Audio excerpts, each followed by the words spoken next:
Welcome into Safety's Blitz, starring the two-time Super Bowl champion Rodney Harrison. And Rob, we have to start with the breaking news coming out of the NFC East that has been the buzz all year long. And now Dwayne Haskins, when you are one game away from a playoff push, the Washington football team moves on from Dwayne Haskins, the 15th overall pick. How do you take the move?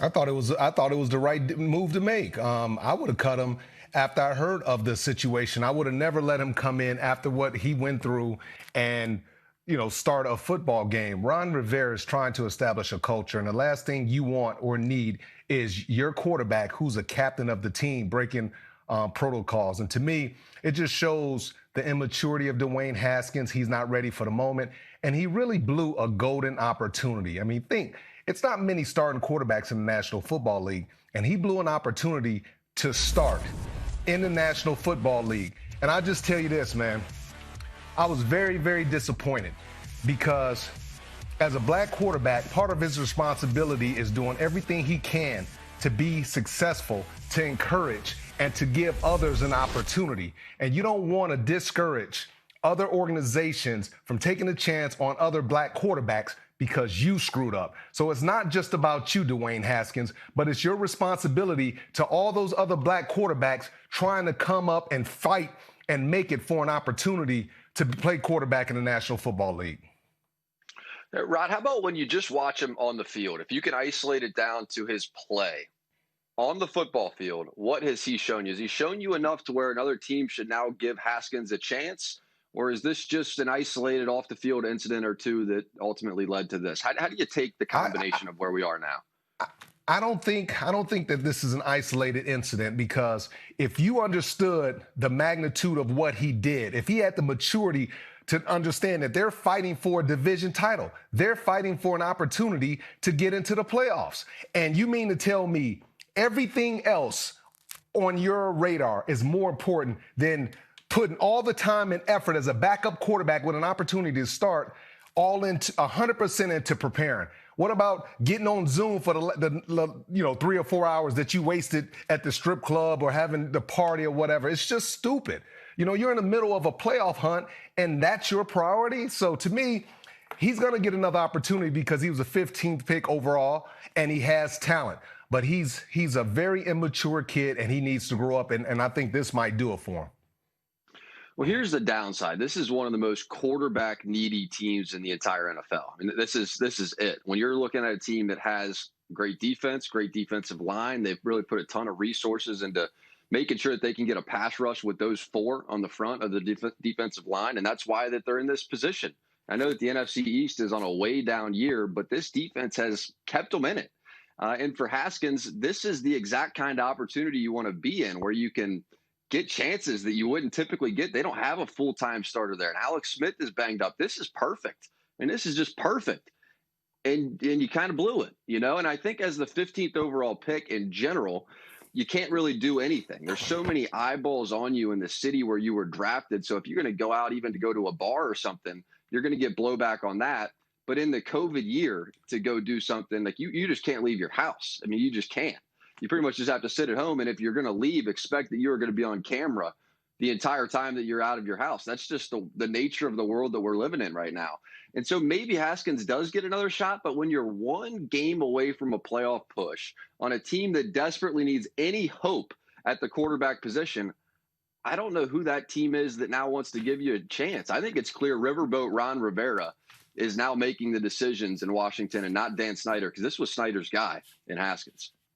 Absolutely, and I love what Ron Rivera is doing. He's sending a clear message to the locker room. He's letting everybody know that if you don't fall in line, if you don't do what you're supposed to do, I don't care if you're a captain, I don't care if you're a quarterback, I don't care if you're the 15th pick overall last year, you're not going to be around. So, to me, I also look at the fact he has to realize that you're a professional football player. It's like 2,000 professional football players, okay, roughly. And if you're the starting quarterback, you have to understand that, like you just talked about, all the attention, all the eyes are on you. So as a backup quarterback, you have no other choice but to go all in, studying, preparing, talking to your quarterback coach, talking to your offensive coordinator, spending all that extra time.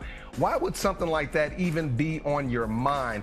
And having the opportunity have an opportunity to play with Terry McLaurin, Antonio Gibson, Logan Thomas, a young defense, those guys up front, to be the quarterback of the Washington football team, you're going to have an opportunity to win many, many games in the future, because you see what Ron Rivera is building down there. A great culture with good people that you can rely on, that's accountable.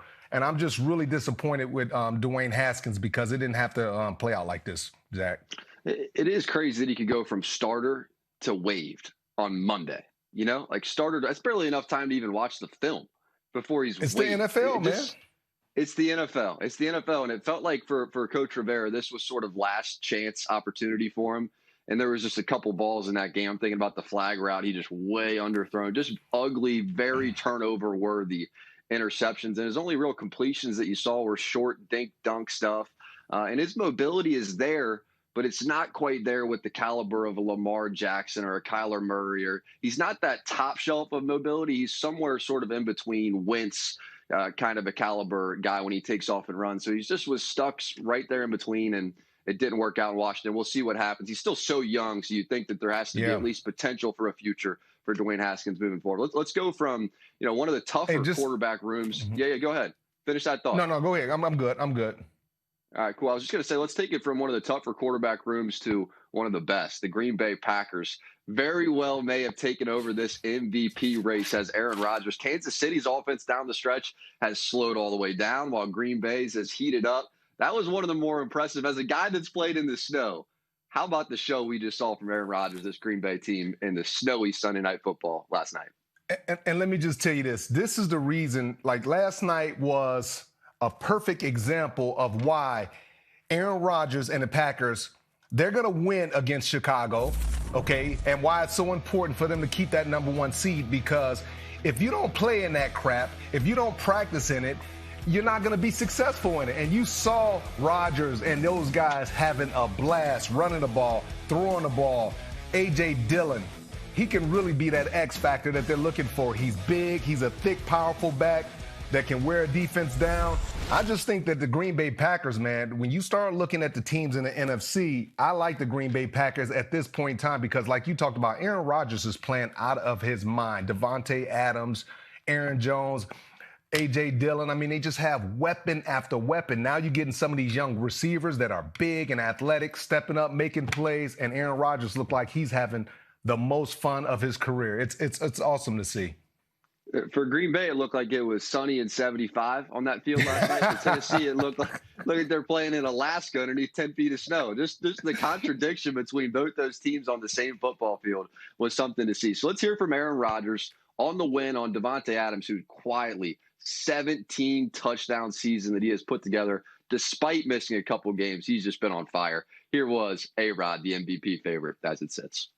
I think we've all heard about the conversation about us not beating enough good teams and, not responding and playing a complete game. And this was our response. Being with that guy it's allowed me to, know what true greatness is.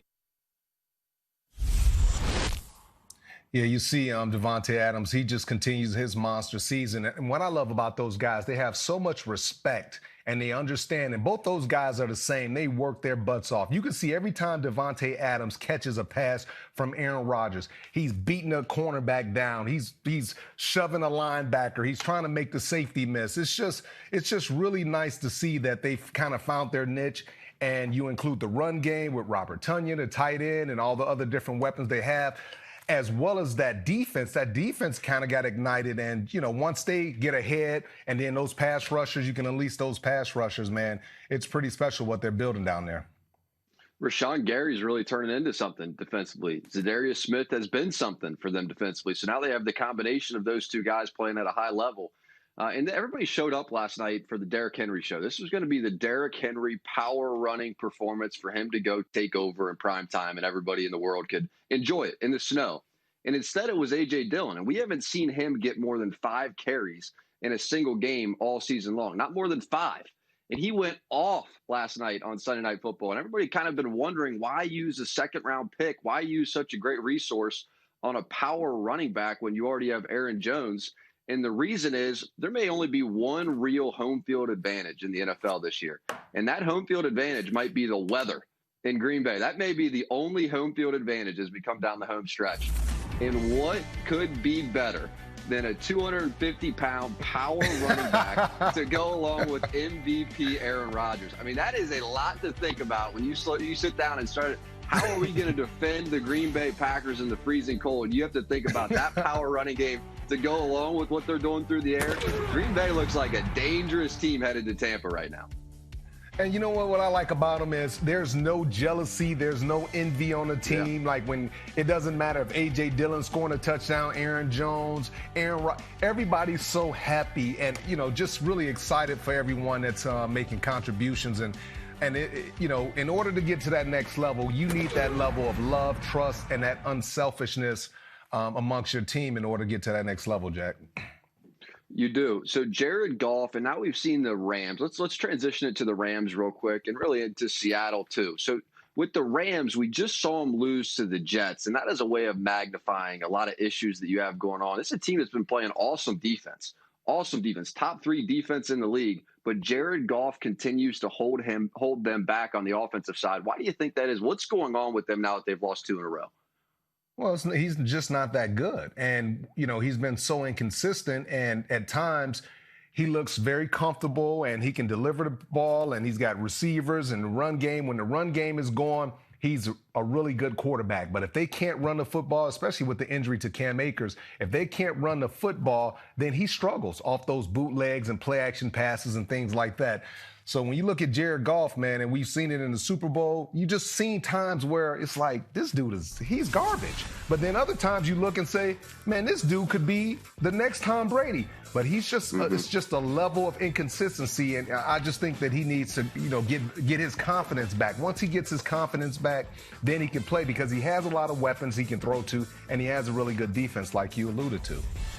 And you have to wonder, too, if they paid him too early. It's a similar situation with Wentz in Philadelphia. Both of those quarterback situations, they could have waited on another year or two and seen, is this our guy? Should we let him play out the 5th-year option and make certain that this is the quarterback we want to invest $100 million plus into? Both of those franchises, the Rams and the Eagles, decided we're going to pay him early, lock up our quarterback, go build the rest of our team. Only issue with all of that is the quarterback they locked up so far has regressed since signing those contracts. So let's hear from Sean McVay on his quarterback, who now has a thumb injury, too, as he dislocates the thumb, pops it right back in on that game on Sunday. So some crazy stuff coming down the home stretch for the Rams. Here was McVay after a loss.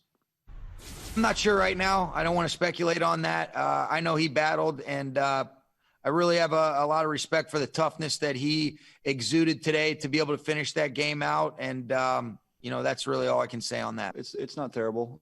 We'll see tomorrow. We'll evaluate tomorrow. We got, 24 hours to see what happens kind of, but we'll see.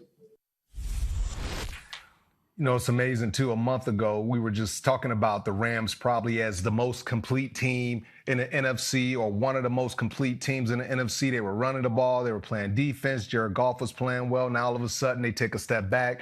And if he doesn't play this week, then they have to go to a backup quarterback that doesn't have a lot of experience. And I just think the Rams are in trouble right now. And if they can't run the football, if their defense can't come up with 2 or 3 turnovers with an unproven commodity at the quarterback position, I think they're going to struggle. I do too. And by the same token, Seattle looked pretty smooth. This was, what he does so well talking about Russell Wilson is he makes defenders stuck in no man's land. And he does it so consistently. And in a game like this, he's just a proven closer, is Russell Wilson. In the same way Ben Roethlisberger was a closer on yesterday.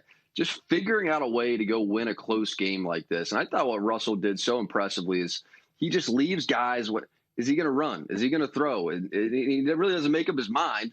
And he forces you as the defender to make up your mind. So you come up and just go rush him and go, there's no way I'm going to let him scramble for this first down. And he flips it right over your head to the tight end. And the next time you decide to stand back in coverage and stay on that tight end, and then Russell runs for 15, 20 yards. So that's where he just plays games with defenses. He did it to the Rams just enough in that big goal line stand that the Seattle defense was able to get to in order to get the ball back. But this was just a Russ, go be a closer. Go figure out a way to just score enough points to get it done. That's exactly what he did, 20-9 the final. Yeah, and it's not about let Russ cook, but to me, the defense really stepped up and really won this ball game for him. And Jamal Adams, he's been absolutely terrific. He's brought a level of energy, and he's brought a standard. Think about it. I don't even remember the last time I talked about Bobby Wagner, and Bobby Wagner is going to be a Hall of Famer. And since Jamal Adams has come in, that's all we ever talk about. He's a safety. I mean, the play that he made yesterday, and he came off the edge and he tackled the running back short before he got into the goal to score a touchdown, and he basically saved the touchdown. That was the play of the game. Nobody talks about it. I said it yesterday on Sunday Night Football, but that was the play of the game, and it just shows you how tremendous that Jamal Adams, he's playing. I mean, he's playing out of his mind right now. He's playing faster than anybody, more physical than anybody. He's been outstanding for him, and they gave up a lot for him, and it's returning dividends for him. They did. He basically plays linebacker. I mean, when you sit there and watch him play, I mean, how often does it seem like he's lined up in that box? He's really the closest thing that I see right now to a Troy Polamalu running around the NFL. He's defensive end. He's a defensive end. Defensive end. He pass rushes. And you're mentioning that goal line stand where it was like 7 or 8 plays in a row because they had gotten the first down right around the 3 or 4 yard line. So it was like 7 or 8 plays in a row where this Seattle defense just held him. Quarterback sneak, run around the edges. It was wide open. Jamal Adams is chasing from behind.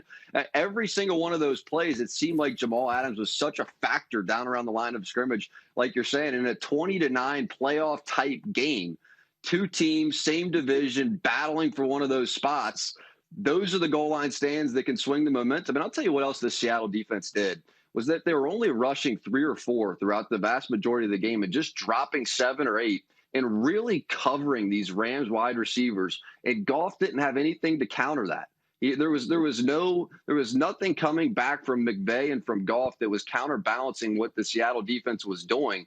And you're just starting to see. I mean, we saw the same thing in the Super Bowl where Bill Belichick had caught up to Goff and McVay with a couple of things. So there's just now starting to become holes in this Rams attack that they're not multiple. They don't have something else they can go to get out of. And that's why we're seeing this kind of up and down season from them all the way throughout. And what else it does is it takes that pressure off of Russell Wilson because Russell doesn't feel like, remember when Russell and the defense struggled, he didn't really trust the defense. It almost felt like they had to score 30-plus points every game.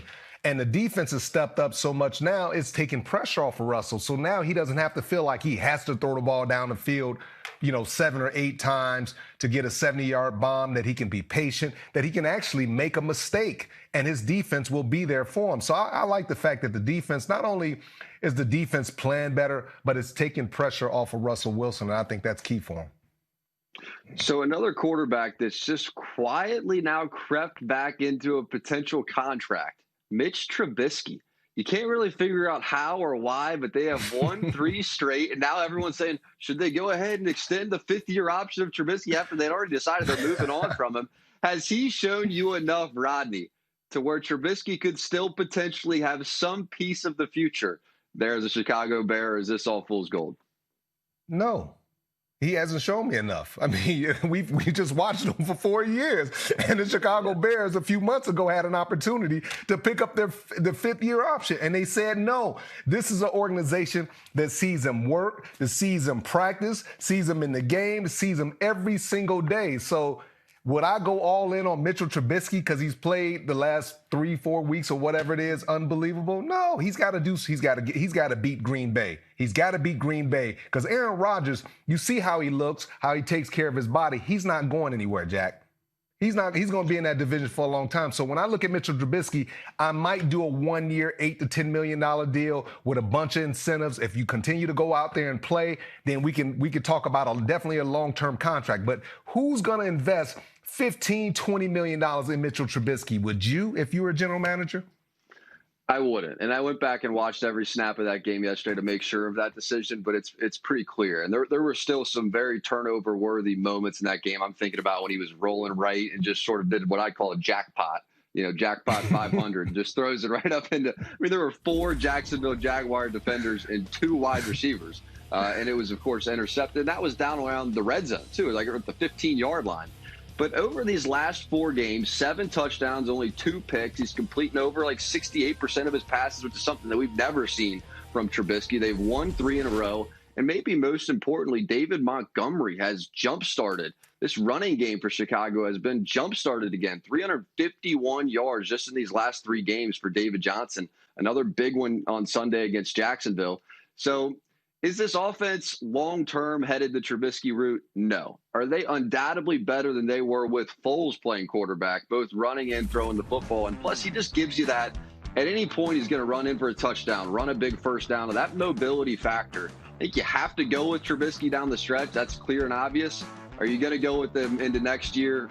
I personally wouldn't. You personally wouldn't. You didn't like my idea of maybe signing him to a 1-year, low contract for a quarterback?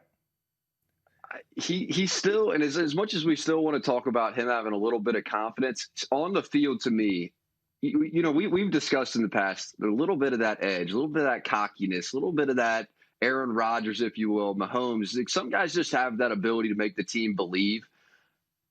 Whether he didn't come into the league with it or whether he's lost it over the first few years of his career, I just don't see that confidence from Trubisky when he walks on the football field. To me, you can't win anything serious with somebody like that playing quarterback.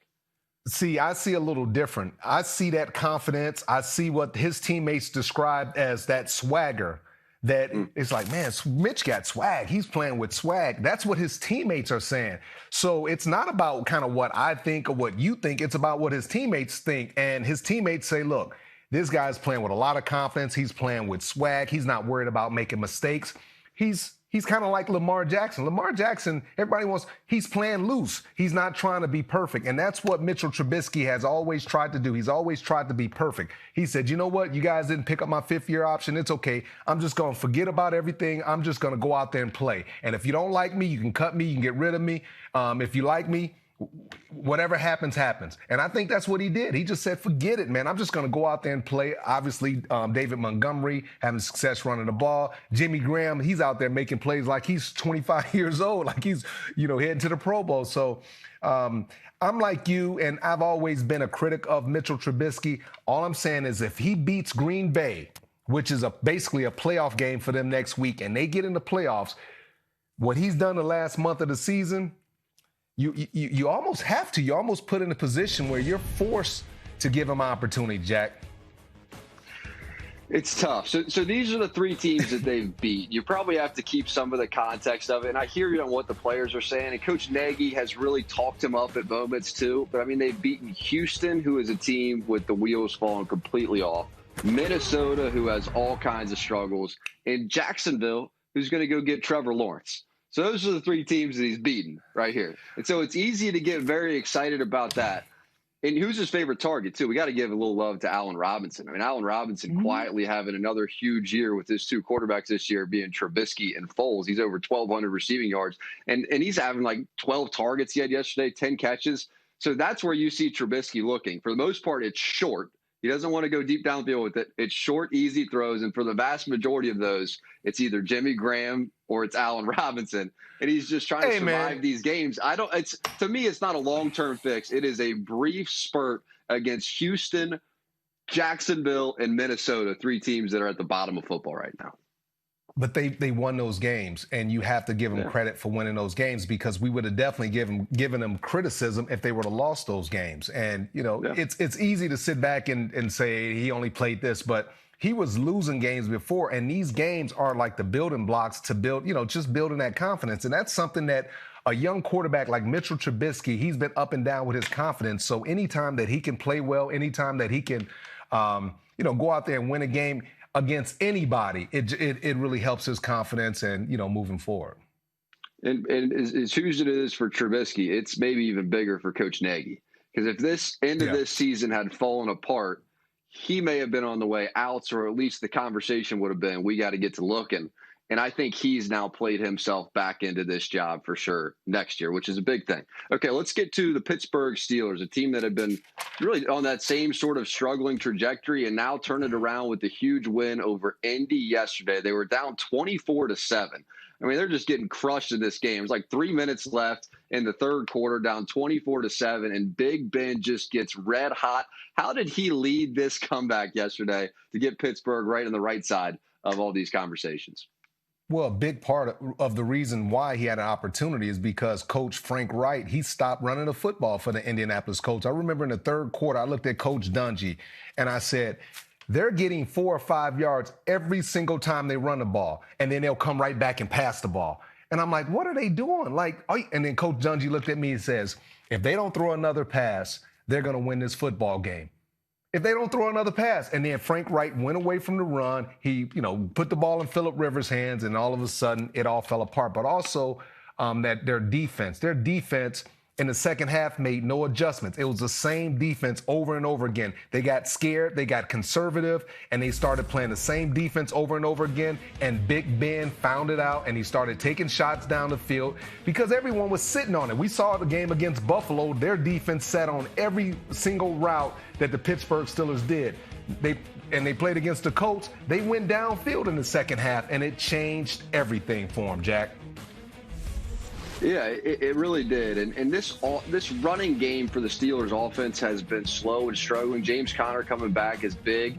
They're not using him so much as a downhill runner, but they are using him in the short passing and in the screen game, and he has been a factor there. And that's kind of become the run game for the Steelers offense this year, is that they're just going to steal about 50 yards. It seems like at least 5 times, maybe 10 times, somewhere in between there per game, that Big Ben is just rising up and just throwing the ball directly out there to his wide receivers. And it's 1 or 2 guys seeing if they can pick off a DB and go get 5 yards. And they're stealing 50 yards throughout the game. It almost seems like every game with that exact strategy of just rise up, throw it to them, and just go it's how they build this team, isn't it, Rodney? Like Juju Smith-Schuster, Deontay Johnson, Chase Claypool, guys that can just win in space and just go get those 5 yards that wound up translating into first downs. And that's taken over what used to be a Steel City power running game that we're used to seeing as football fans.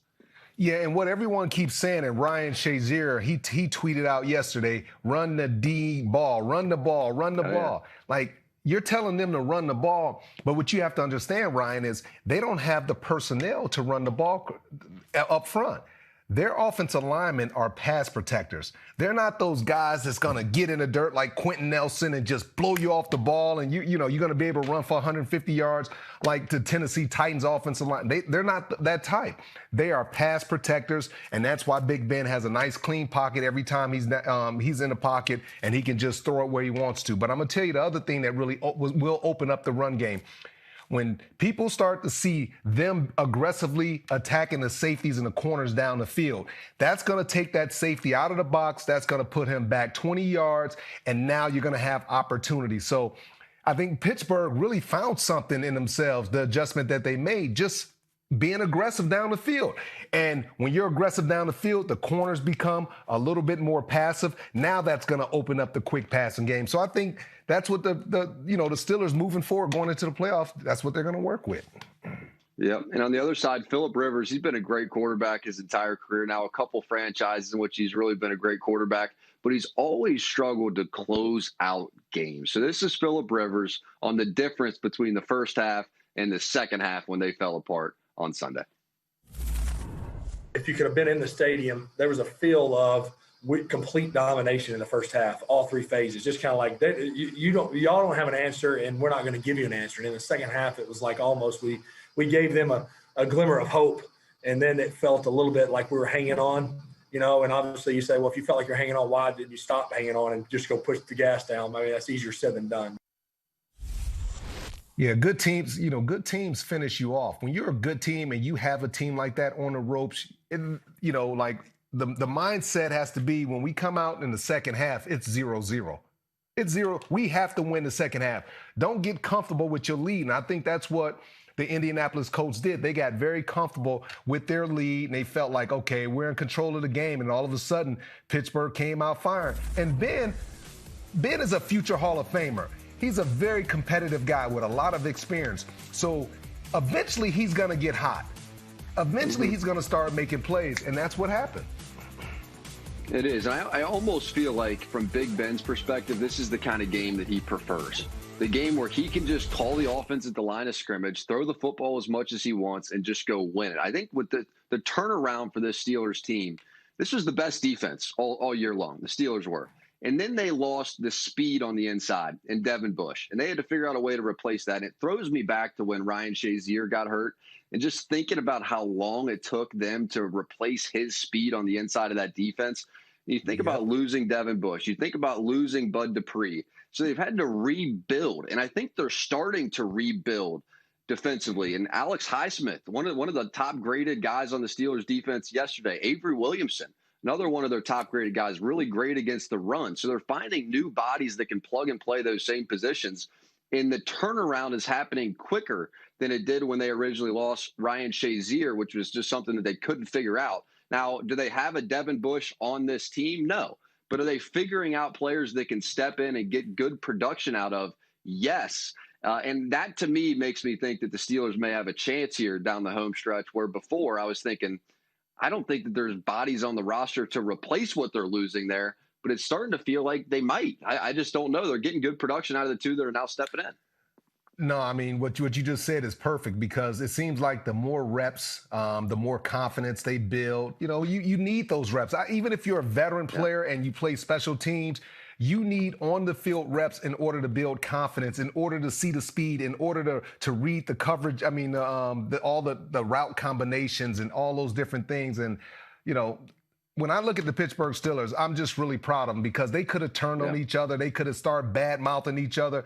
And I said this last week. I said the most important thing for the Steelers to do is stick together as a football team. They have a good football team. They're going through some tough times and some challenges. But, you know, go to your veteran players if you're Mike Tomlin.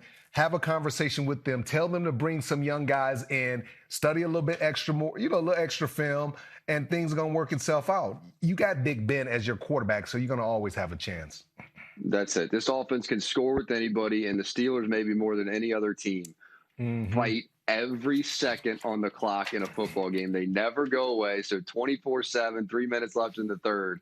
You better get ready to finish them, or else they're about ready to finish you, and that's exactly what they did. Hi, I'm Mike Tirico, and thanks for watching. Make sure to hit subscribe for the latest news and highlights from NBC Sports.